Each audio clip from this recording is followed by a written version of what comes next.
Pero paano ba matutukoy kung may magaganap ng vote buying o vote selling? Opo. Sa totoo lang, sir, sa mga nakikita po natin, minsan hindi na po sila nahihiya. Ako po personally, nakakakita po ako ng mga pagpupulong sa mga basketball court.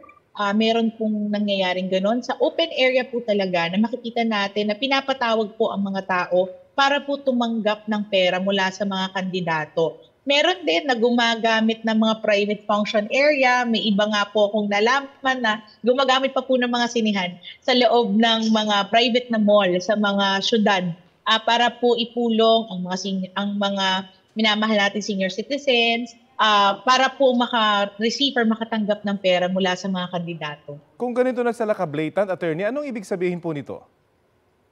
Maaari kasi na yung mga mismong botante, hindi pa po nakakarating sa kamalayan nating lahat na ang vote buying ay isa pong election offense na hindi po dapat ito nangyayari at hindi po dapat sinasagawa ng mga kandidato, ng mga taong gustong maging pinuno po ng ating gobyerno.